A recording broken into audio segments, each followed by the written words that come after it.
maipapakita ko sa inyo yung...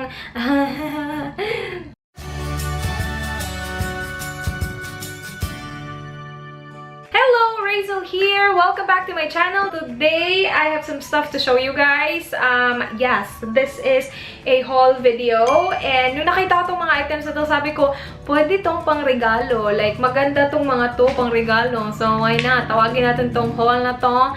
Magandang pang regalo ng mga churvalo. Ipapakita ko sa inyo, very random. Merong mga pagkain, makeup, mga skincare, merong shampoo, conditioner. So, may mga ganon. And I'm gonna start with this box right here. I got this package yesterday from Nihonsekai. I'm not sure if I'm pronouncing that right, but I will leave their links below. They have a Shopee, Instagram, Facebook, tapos meron din silang physical shop. I will leave all the information below. They are selling mga stuff na galing sa Japan, like mga pagkain na galing sa Japan, mga pampaganda na galing sa Japan, and they sent me some of their best sellers. And ito yung box, you guys. Kahapon nung na-receive ko to, I was so excited because I know na merong KitKat na green tea and hindi ko pa na-try yung KitKat na green tea at all. So, kahapon ko lang siya na-try for the very first time and sobrang nagustuhan ko siya. Hindi ko inaakala na magugustuhan ko siya. Well, sa lahat siguro ng chocolates, yung KitKat, yung like kinakain ko siya. Hindi ako like parang I don't mind it. Pero hindi ko in-expect na as in magugustuhan ko siya like green tea kasi hindi ako mahilig sa tea. Pero,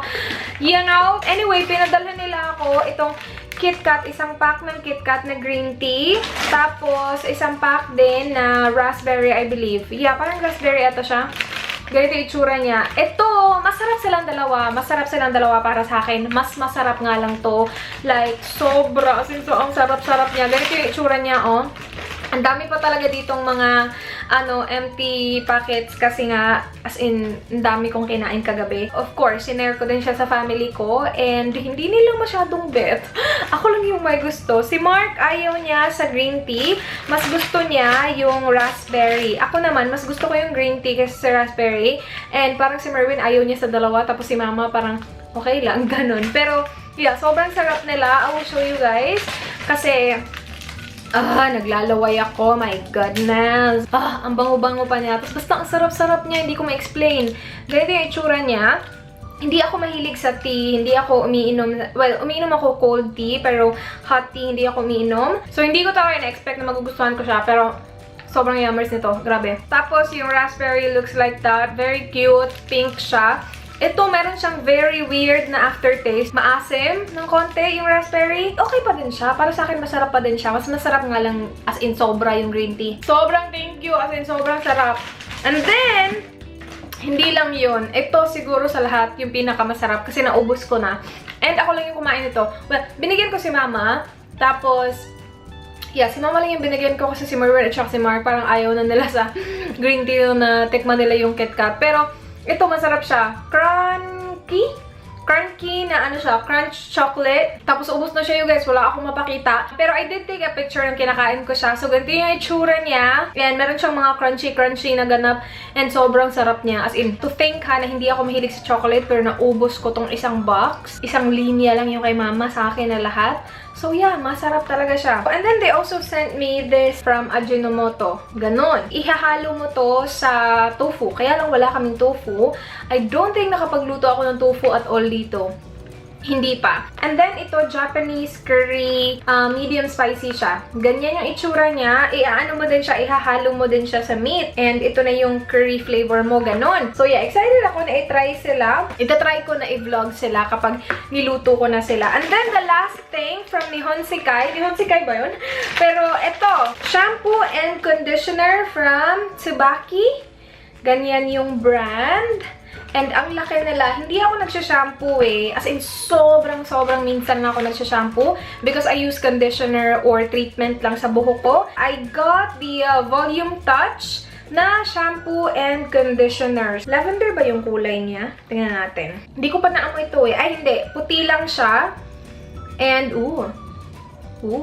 para siyang, yung amoy niya talaga parang yung nasa salon ng mga shampoo. Ganon yung amoy niya. Hindi yung parang palmolive, ganon. Ang bango-bango nun eh. Hindi siya mabaho, pero hindi siya yung like usual shampoo na naaamoy natin na binibili natin sa tindahan. Yun na yung lahat from Nihonsekai. Thank you so much for sending those. As in, sobrang na-enjoy ko yung mga chocolates. My gosh! I'll just show you guys quickly the stuff that I got from SM. Nagpunta kami ni Mark sa SM nung, I think it was Wednesday. Actually, napakita ko na to sa vlog ko, but I figured I will show you guys here sa haul na to. I got this Shawill style Thin and Perfect Cover Stick Concealer. Ito na ata sa lahat ng nabili ko na murang makeup. Ito yung pinakamura. 78 pesos lang siya.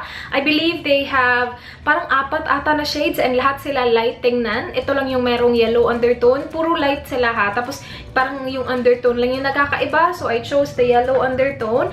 And then I got the Maybelline Dream Velvet. Yung Soft Matte Hydrating Foundation. This one is in the shade Natural Beige. I-review ko to. So hindi ko muna siya isa-swatch kasi I'm planning to do a first impression review on this. This one is originally 499 pesos. I got this for 400, I believe. And then, I got a package from Sample Room. Sobrang cute, oh. So, you guys, if you do not know yet, Sample Room is basically a service where makakakuha ka ng free samples and not just sample sizes. Kasi na-try ko na tong service na to before. Tinatawag nilang Sample Room pero hindi lahat ng mga products doon sample sizes. So, meron talaga or kadalasan talaga sa mga products na na-offer or nakukuha mo is mga full size. Yung problema nga lang sa Sample Room is sobrang bilis maubos ng mga products nila. Like, mag-release sila ngayon and few hours later, naubos na. I'm not sure if ganyan pa din hanggang ngayon kasi noon, nung na-try ko siya, like, ang bilis maubos ng mga products. Anyway, I believe na kuha ko din to noon. Hindi ko alam kung kailan yun. Basta sobrang tagal na noon. I believe they sent me this as well and sobrang nagustuhan ko siya. Silka Premium Whitening Lotion, green papaya with olive oil, and 100 ml na to ha. And yeah, pwede mo siya makuha for free. Though, magbabayad ka ng shipping. So, ikaw yung mag-shoulder ng shipping, pero yung mga items, free na sila lahat. And then, ito yung dahilan kung bakit sobrang bango ng package ko from Sample Room. Ito yung Olay Skin Whitening Bar. Looks like that. My gosh, you guys, sobrang bango niya. As in, sobrang bango niya talaga. Meron siyang rose and milk. Ganyan yung itsura niya. Tapos pink yung sabon. Sa naaalala ko kasi nakagamit na ako ng Olay na sabon before. Ano to eh, parang slippery sa skin. Which is good. Very moisturizing. And I can't wait to use it again kasi alam niyo naman yung sabon na ginagamit ko ngayon is from Blends. So, yeah, malapit na maubos yun actually. And then, this one I'm really excited about. This is the Burt's Bees Soap Bark and Chamomile Deep Cleansing Cream. Timing na timing kasi malapit na maubos yung Cetaphil ko. If you guys watch my skincare routine, alam nyo na maliit lang yung binili ko. So, ito, excited ako na gamitin siya. And I've heard a lot of good things about this brand. Last items from Sample Room. Ito, sobrang lalaki. And makukuha mo siya for free. Shipping lang yung babayaran mo. Ililip ko yung information ng Sample Room below. This is from the brand Finesse.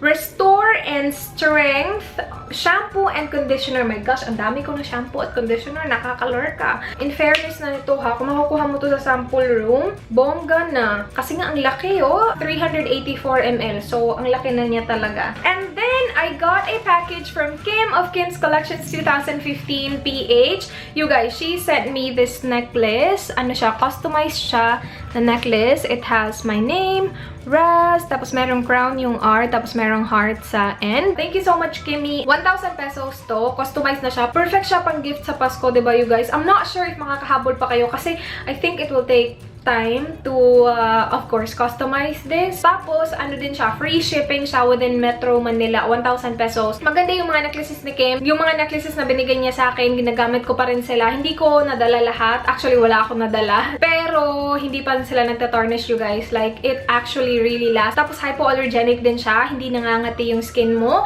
And then, itong bracelet na to, bigay din sa akin ni Kim. Cartier-inspired siya na bracelet. Ganyan yung itsura niya. And it fits me perfectly. I find it hard to find bracelet na mag-fit sa akin kasi ang liit ng arm ko. Pero this one, 16 centimeters ata to. But yeah, super cute. And parang oval siya. Hindi siya like completely round na ano. So, very dainty and very classy niya tingnan. And gold siya, of course, because, you know, may mag-gold. And then, hindi lang yan. Binigyan pa niya ako ng more pa. And gustong-gusto ko yung updated na packaging ni Kim. She sent me this ring. Crown siya na ring. Looks like that. Meron siyang jewel sa gitna. So cute. So, ganito yung itsura ng packaging niya, oh. And she sent me this necklace. Yan yung zodiac sign ko. So, yan yung sign ng Scorpio. Parang M na meron siyang arrow dyan. So, yan. Binigay niya sa akin. Super cute. Thank you, Kimmy. And then, the last one is this one. Sobrang gustong-gusto ko din siya. Meron siyang round na ganap dyan. Heart. Tapos, parang merong flecks ng gold. Super, super cute. I cannot wait to wear this. As in, sobrang cute niya. Sobrang dainty. Thank you so much, Kimmy. Sobrang nagustuhan ko sila. Perfect siya pang gift kasi nga, it will last you forever. Hindi siya nangangate. So, ako ha, sensitive ako sa mga fake na jewelry. Kung hindi siya hypoallergenic, nangangati talaga ako. And then, I got a package from organicsbyn. Can you guys see that? Merong pineapple na pouch. Sobrang cute niya. Oh, kung kasya lang yung phone ko dito, ito talaga lalagyan ko ng phone ko. Kaya lang medyo bitin eh. Together with that, she sent me these. It's from the brand Organics. Ito, it's a beauty oil. Ganyan yung itsura niya. Tapos meron siyang dropper na ganap dito, oh. Para saan ba to? Ang sabi niya, moisturizes, treat acne, and oily skin. Hala. Tapos marami pa, hindi ko lang mabasa ng maayos. And then, binigyan niya din ako nitong Hair and Skin Repair Serum. Ay, castor oil! Ay, bongga! Maraming nagsabi sa inyo na maganda yung castor oil for your eyelashes. So, yeah. Tapos meron siyang dropper na gana. Facial toner. Hala, ang cute naman ng facial toner. Ang liit. 30 ml. Perfect to pang travel. It has It has hazel extract and rose water. All natural rose water. Ooh, bongga. I've heard rose water is good. That's cool. Wala akong toner ngayon eh. Actually, gagamitin ko to siya. Why not? Gagamitin ko ito mamaya kasi wala akong toner eh. Hindi na ako nagtutoner because naiwan ko yung toner ko. And then last one is the organic tint. Homemade na organic tint.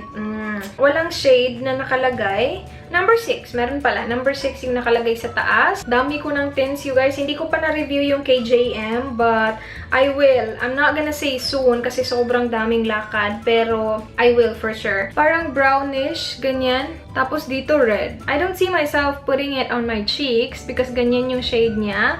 But that can look good sa aking lips. So yeah. That's from Organics. I will leave her links below. Thank you so much for sending those. And that is it for this haul video. I hope you guys enjoyed. Please do like this video if you enjoyed watching. Please subscribe if you haven't already. I hope to see you guys on my next one. Do not forget, be good. Bye! Burst beast. So, burst beast. My gosh.